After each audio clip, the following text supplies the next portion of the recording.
Ja, guten Abend, sehr geehrte Damen und Herren.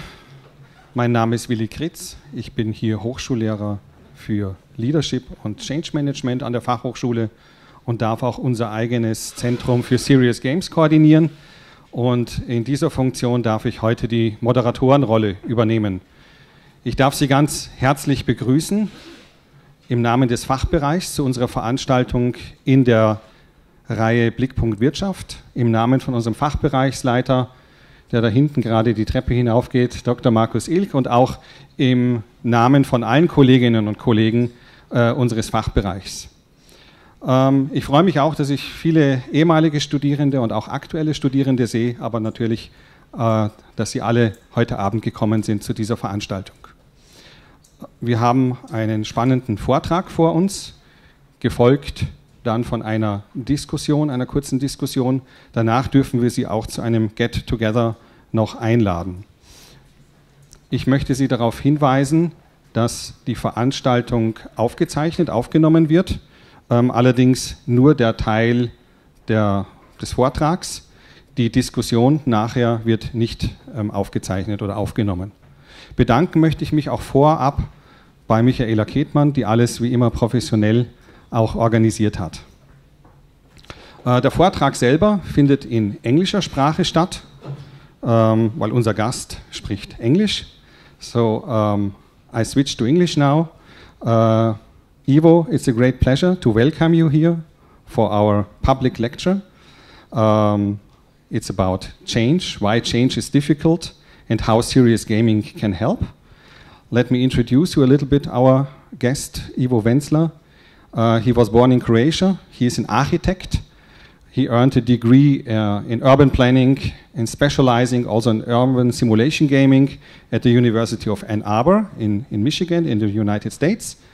And he held several different academic positions in the United States, but later also moving to the Netherlands, where he has academic positions in the University of Nijmegen, in the TU Delft, and now in our RAN-EU partner University of Stenden. And there he's already Professor Emeritus now, but still, I know Emeritus, but still maybe even more active than ever before, I don't know, and he is Professor for Serious Gaming. Beside this academic career, he has also an extensive experience in the business context. He has been partner and senior, how it is called, principal at Accenture for 25 years, and leading a big team, designing more than 100 games, helping companies worldwide in transformation and organizational change processes. So he's the ideal man for this evening. I come to the stage, and the stage is yours, Ivo. Thank you for coming. Thank you. Now let me see if I get it right.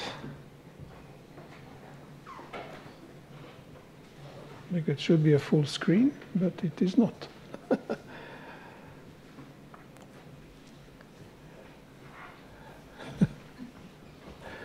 Otherwise you see parts missing.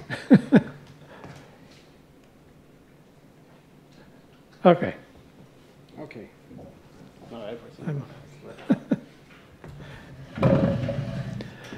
No, thank you for being there. I sometimes I hate monologues, but seeing how big the audience is, yeah, hopefully you'll remember what you want to ask at the end, because I'm not allowed to encourage you to ask questions during my presentation. That was forbidden. So I'm going to talk about why is change in an organizational context, but also you can look at it broadly difficult, and how can serious games help. And first about and again, this is my view of reality, and you will see later why I said my view of reality. So my perceived reality is that when we talk about change, there are three basic steps in any change that we take. We first want to envision the change. So where are we going to? Why do we want to be there? How do we get there? So how do we get across this valley of despair?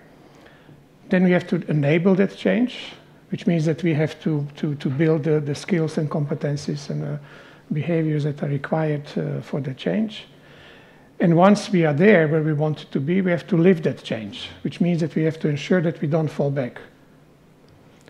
And these three stages are critical because in each of these stages, there are different challenges that we encounter, and that then I'm of course biased, serious gaming can help.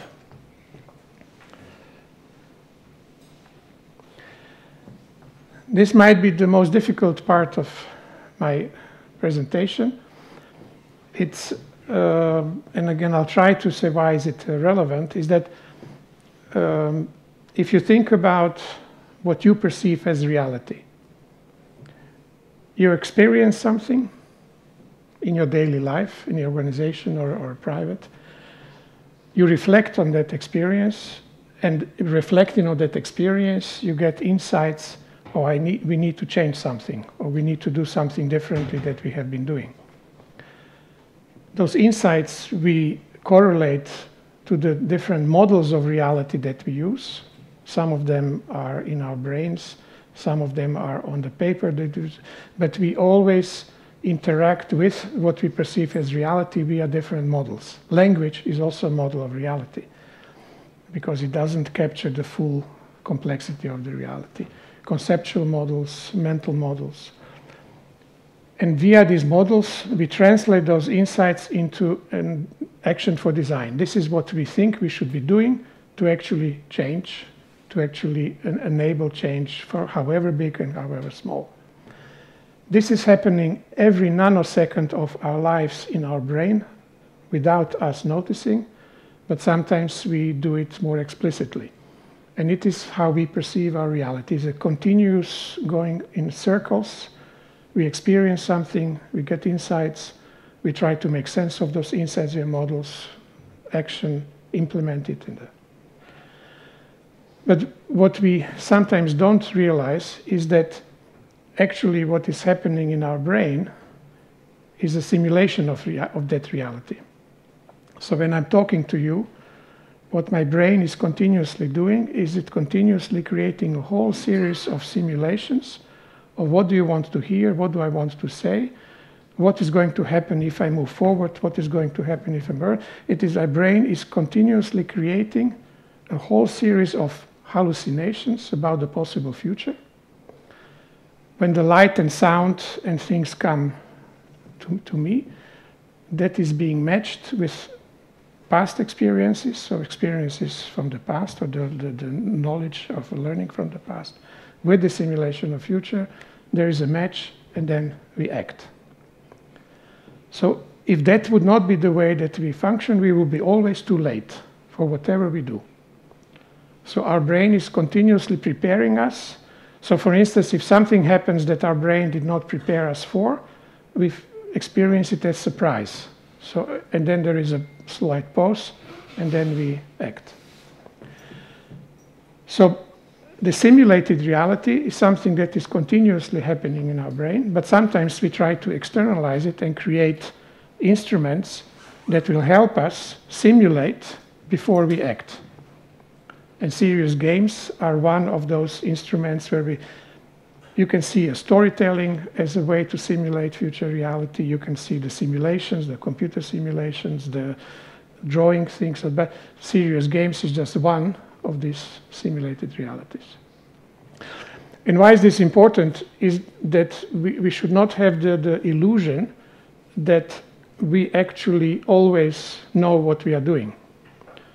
It is something that our brain is continuously preparing us for. So, and I use with many audiences, so for those that already heard it, I apologize. If I would say here, I see a blue balloon rising, you would say, sorry, but there is no blue balloon here. But I say, I see it. It's my reality. How do you know that it's not there? Well, I'll try to touch it. I come and touch, yeah, it's there. I feel it. So whose reality is real? my reality with this blue balloon, or is it your reality because you don't see the balloon? What's happening in my brain has simulated the possible future where there is a blue balloon.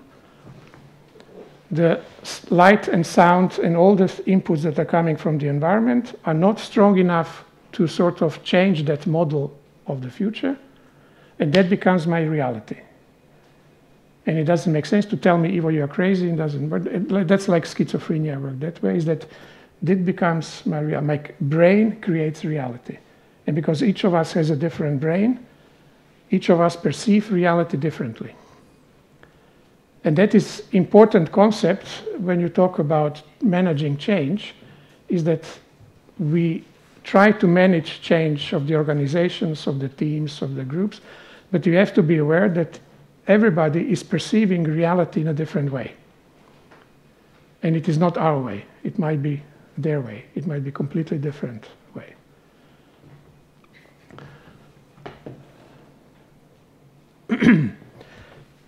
As Willy said, I have 25 years of experience in consult.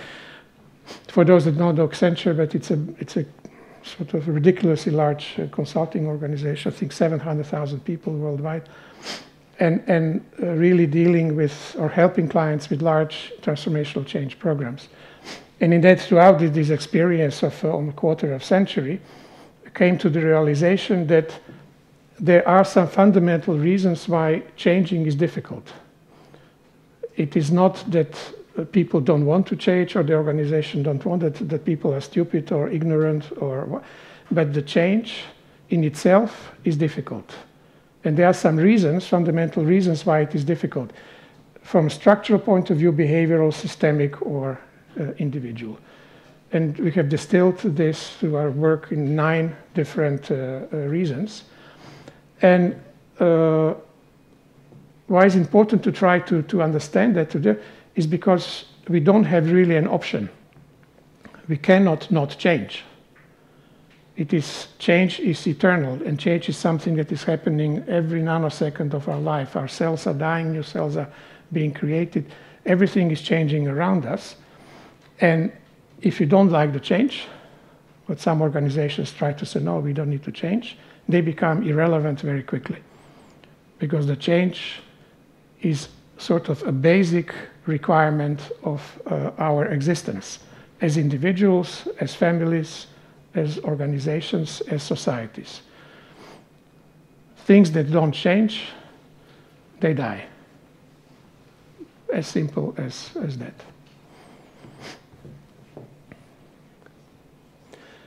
So the first, if you look at it from an organizational point of view, the first reason why change is difficult is that if you look at the organization, you can say there is a strategy, there are processes, there are systems, there are structures, there is a culture, there are skills, competencies, behaviors in the organization. Strategy, you can change every 5 minutes if you want to. But changing the culture, you cannot change every 5 minutes organizational culture. It takes sometimes years. But very often the organizations say we need to change, and they're trying to change everything at the same time. And the problem is there are things that can go quickly or fast, can break the link with the things that go slow, or the things that go slow can sort of stop the things that can go fast. But if you look at organization change programs, most of the time, and in my experience, that our clients say, we have a team that is dealing with the process, we have a team that is dealing with systems, we have a team that is dealing with HR issues and capabilities, competencies. We have a very smart group of people that are thinking on strategy, but there is no link between. And instead of managing these verticals, actually what should be managing is the slippage between these different speeds of the organization. So the change, manage change by managing the slippage.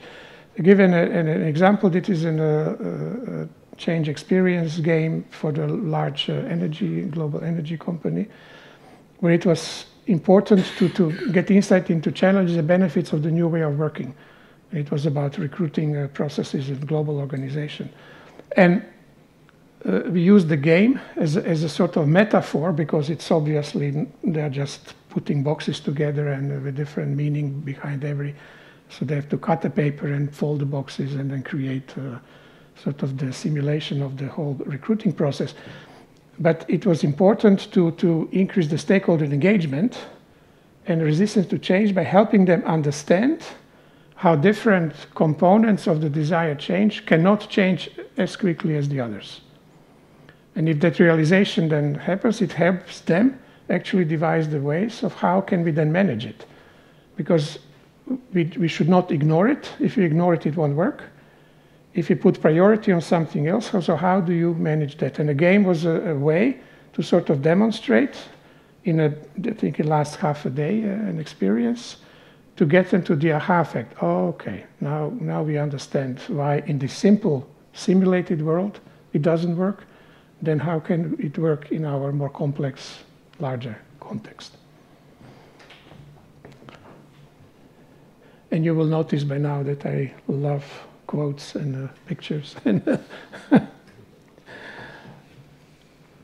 The second challenge is that we plan mostly, and I've given this presentation often, but anybody knows what EGAP and EGAP means? No. Yeah, I thought that was like a standard engineering term. EGAP means everything going according to the plan. So we plan, when we plan for change, that everything will go according to the plan. But the reality is that nothing ever goes according to the plan. I don't know any serious project or program or infrastructure set that goes exactly as planned, because the reality changes. And certainly if the processes that go a year or 2 years, 3 years, there's no way that you can actually plan 3 years in advance precisely what is going to happen. But that is the norm, and because it is the norm, but the problem is that we need to redefine the rules of the game, because most change programs, to get the approval, the people who are responsible are underestimating the costs and they're overestimating the benefits to get the approval.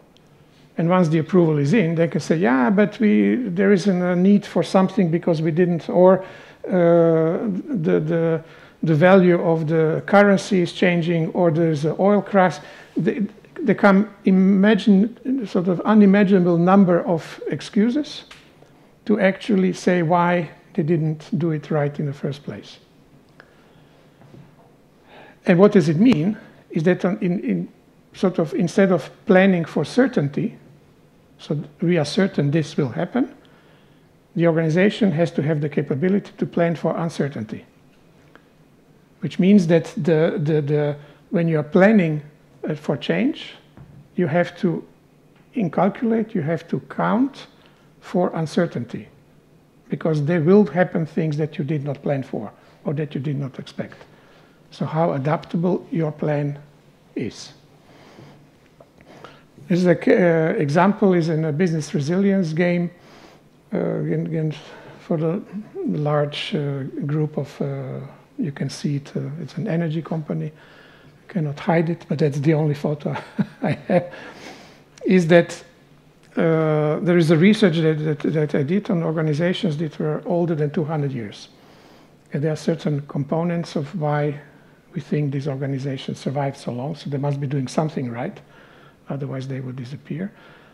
So we use those components as the basis of the game, and to run a number of scenarios in the game for different possible futures. So that through the game, these executives actually think about what if, to actually create plans and responses, accounting for different possible futures. Because if you say this is the variety of possible futures, you can choose a bandwidth and say, okay, let's make sure that maybe extremes not, but some reasonable bandwidth, if this happens, this and this, we are ready for it. And we have the capability and capacity to respond. And a game actually helps them define where they are on this continuum of all these 7 components, and also where do we need to be for every of the scenarios, and what are the actions they need to take to actually change, to move. Sometimes they need to be more conservative, sometimes they move on the different...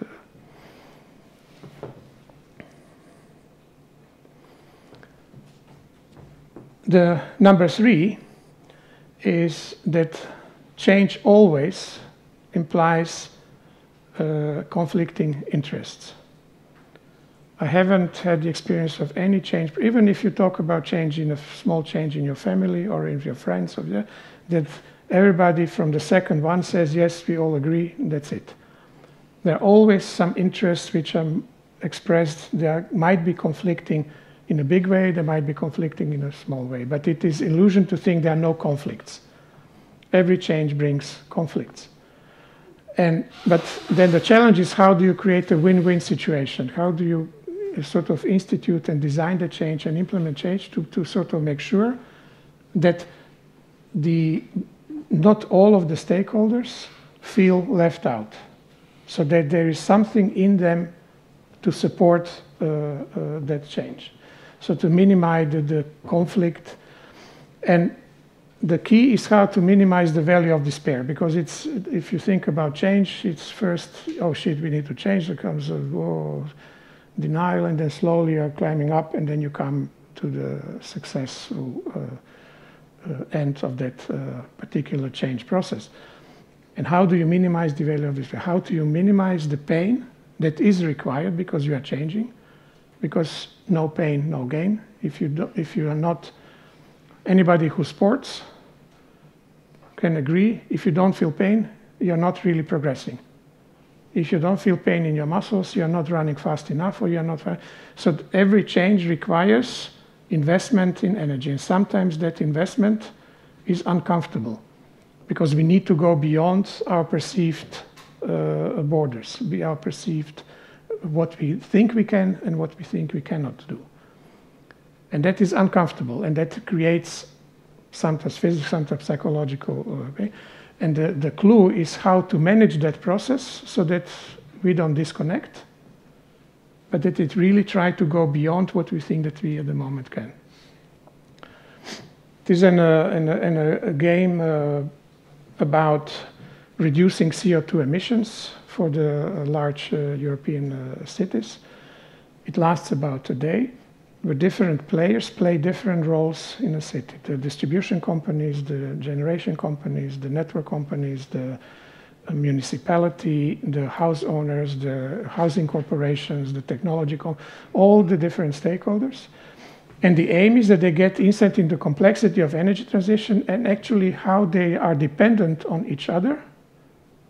Because if they gain that understanding of different interests and constraints and a relationship they need, in reality, they would be quicker to actually come to solutions together. So the game actually helps them to understand these conflicting interests and find the ways of how to go beyond those conflicting interests, how they can convince each other or how they can work with each other, how they can sort of try to come to negotiated positions on what are the things that collectively will help us, help our city to reduce emissions. And of course, game will not do that, but the game will create the basis for actually opening the discussion and demonstrating how dependent all of these actors are in this process of changing the energy, of enabling energy transition.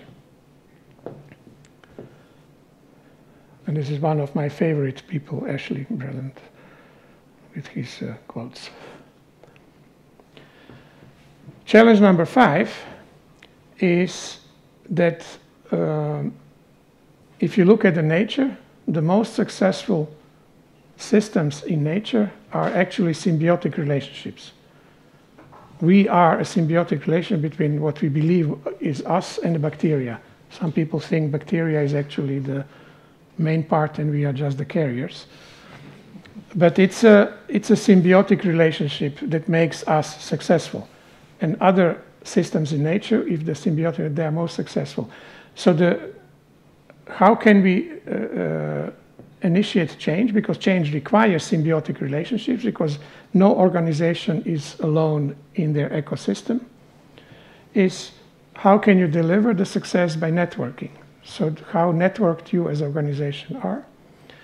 And actually managing that change through co-evolution, meaning that you have to look at your suppliers, you have to look at your clients, you have to look at your sort of the social context, you have to look at your connect. So you have to look at your ecosystem around you. And if you want to change, you will have to change with others. You cannot change only on your own. You will need support from this sometimes the ecosystem is larger, sometimes it's smaller, but there is no organization that can say, we are going to change, and for the rest, I don't care. Because you will not bring clients with you, you will not have suppliers anymore. Your families of your workers will say, well, go and find place somewhere else, because this is not healthy. So there are many different stakeholders, many different that you have to sort of, as a sort of living system, engage with. An example is a game. The people have to manage a country, which is a metaphor for an organization with a vertical communication process, horizontal, the leadership, the teamwork, resource management, but it is about the cooperation within a complex network organization. So because you cannot do it on your own. So there are communities in this country, and they think, oh, like we are just going to make our community successful. But very quickly they realize that the other communities need you, and you need them. Otherwise, very quickly, you will also not be successful. And then look into the reasons why is that needed. So using this metaphor to actually create the awareness of the behaviors that are required for leveraging this vertical and horizontal communication in the organization and alignment to improve performance. And was it sort of creating the aha effect? Oh, okay, now what do we do with it? What are we going to do with that in reality? So the game is just a step forward to make them aware of the challenges and provide some guidance in the path to the solution or to the way forward. But then they have to do it in reality. And I'll come back to that later. Challenge number 5 is that change is not an event, but change is continuous. Change is an evolving process. I hate, and almost on the passionate level, when they say, well, we have a change program, it begins on that day, and this is the budget, and it should end then. And I said, okay, but in which context is that happening?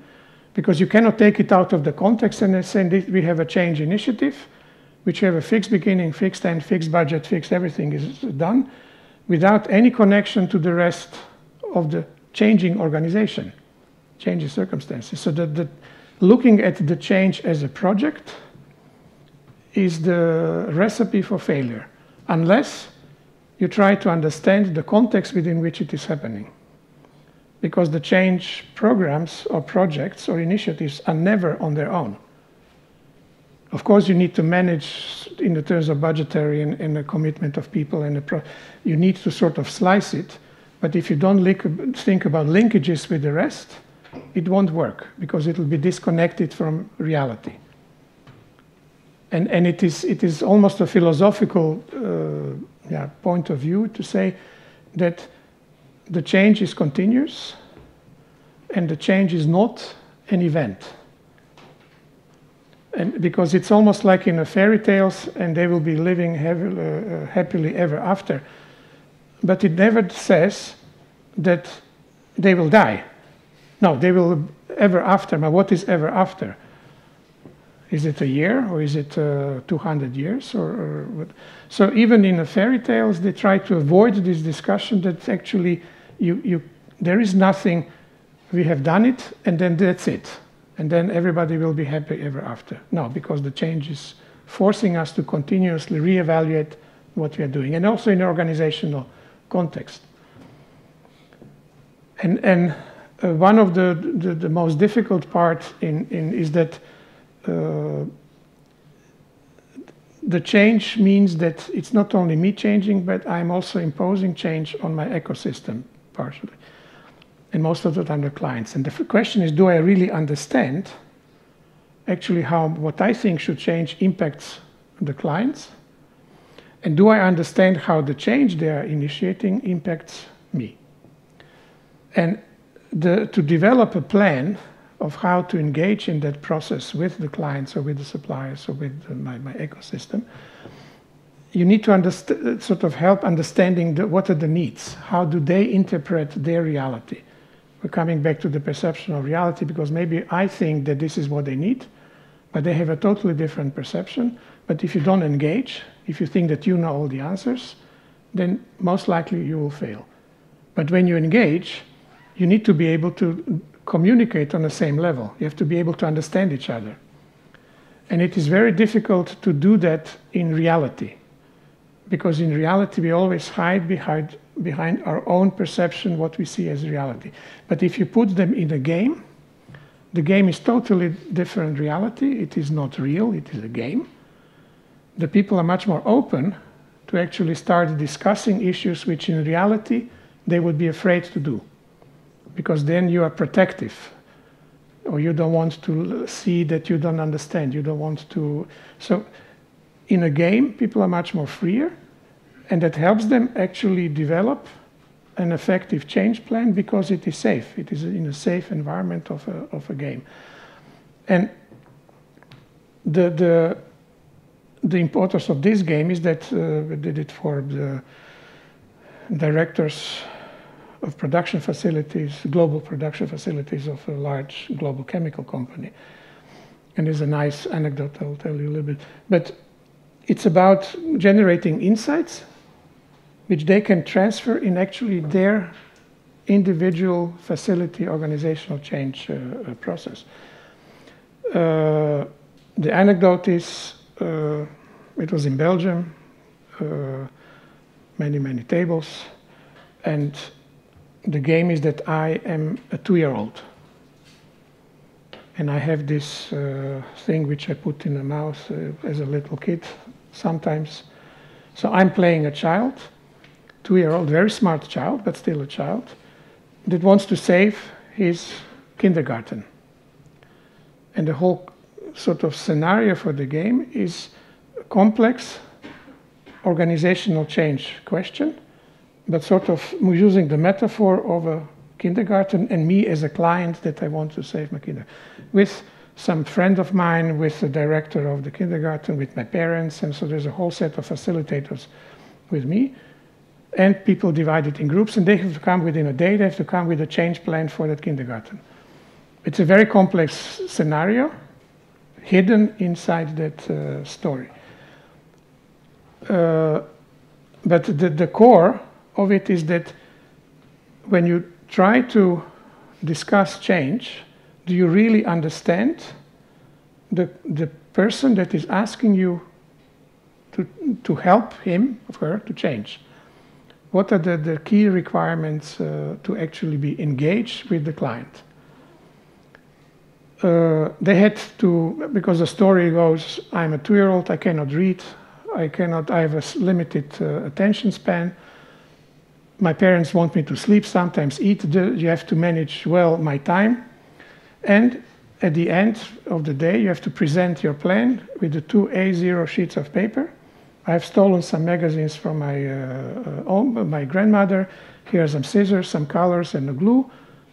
Tell me what should be the change plan to save my kindergarten. Because I cannot read. I'm a 2-year-old. And I have a limited span of attention. And then you let them go, and then there are different interactions. They interview, and they try to figure out what is it all about and how this program should look like.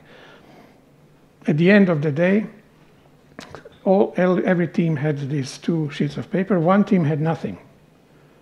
And I was like getting nervous. They didn't get it, and why didn't get it? What's the problem? But you cannot intervene because you have to stay in your role during that. And these are serious people. I mean, these are people managing 100 million euros facilities. So it's not that I say, well, you dummies, you don't know what you're doing. It comes moment that they need to present, and accidentally, which was interesting, were only women in the team. They came on a stage, they put 2 flip charts, they hanged a scarf. Out of nowhere came gloves made of paper with characters drawn, and they told the story of the change as a puppet theater. And I was like, yes, they really got it. Because what is the most powerful way to engage people with the change is a story. They understood the client, a story for a child puppet theater, and not some drawings and not some glued things. And that was so powerful, at least for me, that we actually went into discussing what does it mean for you?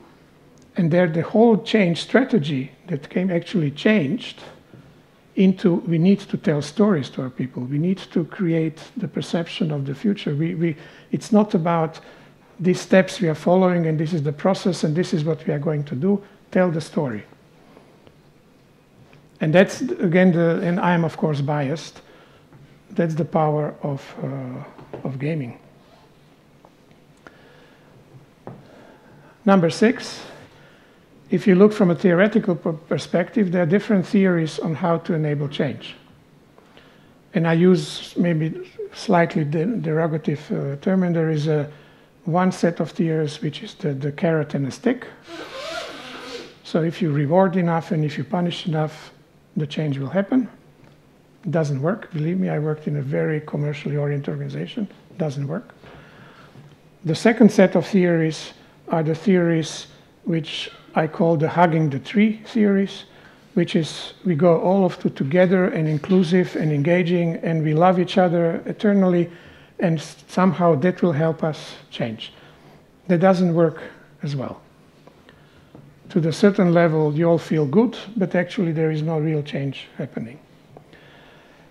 The third set of theories, which are looking into how our brain works, and it's about two terminology, is shaping reality through expectations, so telling stories. So what can we expect? Trying to build a picture of that future and of the process of the change. Because these expectations are shaping our reality, our perception of reality. And secondly is attention density. It means that if you want to change something, you have to put a lot of attention in a very short time span.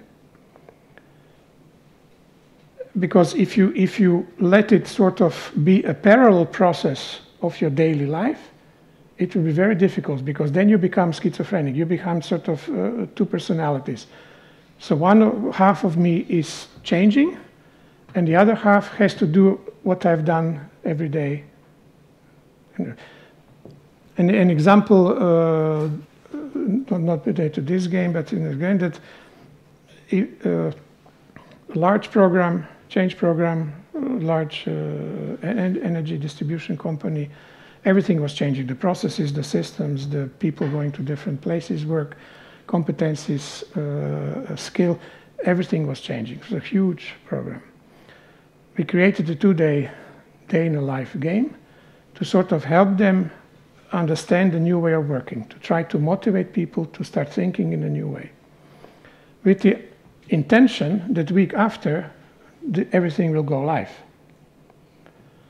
So put a lot of attention, everybody was, what American expression, sorry, happy as a clam, went forward. Within a week before it go live, they decided to postpone because the systems were not working as expected, to postpone it for, I think it was 4 months. So you just motivated the organization of 500 people to work in a new way, and then you tell them, sorry, but you have to go to the old way of working because we as an organization are not ready. Now, you can imagine what effect that had on motivation, at least ability to change. So if you want to change something, you have to immediately act on it. However small, immediately implement. Otherwise, it will disappear. Otherwise, it becomes unimportant. Because if somebody says, well, we are going to change in this way, but this is more important, and say, well, if this is more important, why are we doing this? Why are we then investing in change if this is more important? They focus on what's important. And that is difficult sometimes because there are different forces in the organizations, there are different expectations, different egos even. But it's important to understand that if you really want to change, you need to focus. And you need only to focus, you have to have the ability and capacity and capable to actually act on it as soon as possible. This is a game for the global chemical company it's a 2-day, which is also it's a joke, it's a 2-day game. And this is sort of mimicking the process, and this is the game. And then here's a little bed, you can't see it. This is where we sleep. And then the next day we go further with the game, sort of symbolizing the whole process. And it's about helping people. He's giving me a sign, secret sign. Helping people understand how these new processes will work in a safe setting, instead, because in reality this process is 6 weeks. We shrunk it to 2 days, to sort of help people understand, get insight into this new process and how it works. And the outcome is that they got aware of the knowledge and skills and behavior that are required to success. So you sort of help people get over the first or two steps in that process by sort of shrinking reality, helping them get the big picture to actually move on. And this is a nice sort of anecdote because they developed a solution in the game which they implemented immediately in reality, which was not the intent, and it saved them about 150 million euros. So unfortunately, I didn't get a percentage of that. Otherwise, I wouldn't be sitting here, most probably.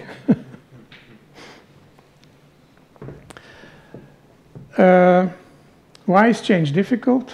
Also is because the change creates psychological and physiological discomfort. If you would ask me to say, Ivo, because I don't speak German, you have 2 days or even 2 weeks, and we want you to learn German and to speak German flawlessly. Besides being enormously stressful, what happens is that I have to start using my prefrontal cortex, which is using more energy, more sugar. And because I don't know it, so I need to build that understanding and knowledge and things. But that is difficult because there is a limited capacity in our part of the brain to do that. So when people say we cannot change, difficult to change, it's not that people don't want to change, but you're asking sometimes the impossible things. Because there is a limit, there is a capacity limit of actually us able to change, physically and psychologically. Because you need to find a way to hardwire the new habits with speed, but also you need to understand there are limits to change. Individually, organizationally, socially. Because it requires, and we cannot go around it because that's how our brains work. We cannot invent something that will say, well, forget this part of the brain, go immediately there. We cannot do it yet. Maybe in the future, but at the moment we can't. This game is for the Dutch Air Force, part of the leadership training of 5 weeks. At the end of the 5 weeks, they play a day where they have to build a cargo or airplane from 4,000 pieces of Lego. But, there is a but. One group has to develop a left side, one group has to develop the right side. There is a management, but they're not allowed to see each other and talk to each other directly, which is mimicking reality that you have a group in Brussels, you have people on the field in Iraq or Mali or somewhere in The Hague. They don't see each other. They need to find a way of how to communicate effectively to deliver what they need to deliver quickly. And it works almost. But the idea is that by experiencing something in a totally different context that is their reality, it helps them actually understand what are they still missing in terms of the leadership skills and competences. And they have to translate it into their personal development plan. So that after every run of this, they are come actually writing for themselves, I see that I'm missing this and this and this, and they commit to actually a personal development plan. Which sounds, why do they need the game for that? But when they do what they do in reality, there are always different blockades of how their brains are working. If you move them away from the reality, create a totally different context, the world opens. And they become much more actually aware and critical of their behavior and of their capability and competency to do things.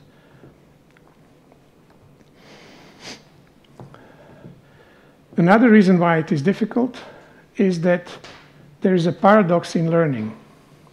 And it's already written what is the paradox, but I will say, why do we learn to talk? So we don't have to learn to talk every day. Why did we learn to walk? So we don't have to do it every day. So why do we learn things? We learn things so we don't have to learn again and again and again. But that paradox needs to be unraveled or is because you need to understand, do we need new habits? Do we need new ways of how we build habits? Or do we need to learn how to learn? And I come from the mid-European, Austro-Hungarian tradition of learning. I was in the United States, PhD. First day that I come, person I knew because he was also working with me during my master. And they say, Ivo, thank you for choosing a program. Welcome. I'm your supervisor. And let me make one thing more clear. I will not teach you anything. And I was like, sorry? I just paid $35,000 for the first semester. And this guy who is responsible to lead me through my promotion, the PhD program, said, I'm not going to teach you anything. But he said, the only thing I'll do, I will help you learn how to learn. And that's it. The rest is for you. And that is the most difficult part. It is very easy to learn habits. It is very easy to say, how can we... But learning to learn is much... But it is the most valuable thing. And that is how can you use the learning as the most actually sustainable competitive advantage, is the ability to learn faster and better than your competition. And the games can help. This is an example of a blockchain game for the large global coffee company. We had an Albert. We want you to tell us about blockchain on our innovation day, and you have half an hour. And I said, sorry, but it's so cool. So my colleagues say, oh, we can create a video, we can demonstrate what we did for other companies. And then a colleague of mine said, well, I know a guy, maybe he can help us. So he called me, Ivo, we need a game on blockchain. And it shouldn't last longer than 20 minutes. And it should tell exactly the story, what can a blockchain mean for that company. So we did it. Where they actually, it's not a digital game. It's about digital world, but it's not a digital game. They're really putting blocks together and sort of simulating the whole process of the supply chain for coffee. But at the end, we did it for 600 top executives worldwide. The vice president for IT of that huge global company said, Ivo, I learned more about blockchain in this game than I learned from 2 books that I read about blockchain. Now, of course, ego goes up. But that's the power, again, of gaming, because you can concentrate, you can put to the core in a very short period of time. Because if people get the basics, the basic idea, the insights, then it is easy. But if you put too much effort, too much information, everything at once, then the message gets sort of confused and diluted. And the last, not least, is, and again, I cannot ask you questions, so I will pretend that you are answering me. How many percentage of verbal and written communication fails? There's a serious research done. it is 88% of the time. What do we use as the main vehicle for change? Emails, letters, CEO talking to a group of people, workshops where there is somebody sending. Knowing it doesn't work, we still use that as the main vehicle for change. And then comes there are two ways. You have to go beyond the language, which is one way is the games, storytelling, simulations. You go beyond the simple story. Okay, we are going to change, and this is why we are going to change, and this is what we're going to do, and this is what will be the benefit. It doesn't work, because the half of 3/4 is immediately gone, and later the rest. Because I don't know. I have 5 more minutes. So another anecdote is the 50th conference of ISAGA, International Simulation Gaming Conference in Poland, and there was a guy, an American, and so we talked and said, "Oh, what was your first conference?" And I said, "That was 35 years ago." "Oh, I was there as well." And then he started talking to me how he played and won this wonderful game, and get into details. And I was looking at him, expecting something. I was expecting recognition, because I was the guy who actually did it for them.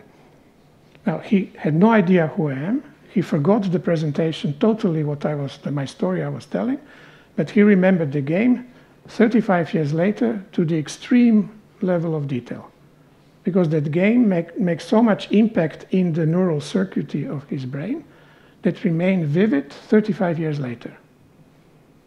So this morning we had the game, and I said if I would see you 20 years later or something, you would forget what I was saying, you would forget who I am, but you will remember the game. And that's what sort of going beyond the language. And also in organizational context, if somebody expects you to do things differently in organization, then the very simple question is show me.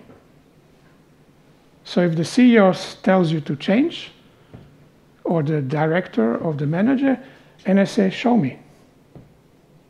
Why don't you change? Because if I see you changing, I will change as well. Because the change is not something that the others should do. No, the change is something that you should do, and walking the talk, and then you can convince others that they should change. So the change is not something that can be delegated. The change is not something that can be sent. It is something that has to become integral part of everybody in the organization. And this is a game focusing on communication, where people have to build things from the blocks without ability to actually communicate with each other directly. Actually demonstrating how difficult it is to communicate. Because you think you understand me, I think I understand you if we were in discussion, but actually if you go deeper and deeper and deeper, we will discover more and more, did you mean that really? Or no, maybe you meant that, because the language is not enough. But still we use language as the most important thing. And the last thing is, so going back to this lemniscate, is that when you experience reality and you think about it and you say, okay, maybe I can relate it to those models of reality I use, you develop in a game or simulation or on a story, an intervention of simulation of reality, that is only delivering the potential for value. But the value can only be delivered if you do something with it. So it means that you have to reflect on what you did in a game, you correlate it to the models, you translate it into action, and then you act. And that is if you look at the difference between entertainment games and serious games, the only difference between entertainment games and serious games is that when you play the entertainment game, there is no expectation that you will do something with it after the game. You might want to play again because you want to win or you want to get to a higher level, but you want to, well, I like it, so I'll do it more because it gives me pleasure to do it, but there is no translation in reality. With serious gaming, actually begins after the play. That's what it is all about. If you don't do anything with it, then it was a waste of time. And that's also with all the ideas that we generate when we talk about change in a change program. If we don't do anything with it and we are not able to implement it, then it was all a waste of time. I think that was the last. Thank you. Now I have 1 minute left. Now what to say?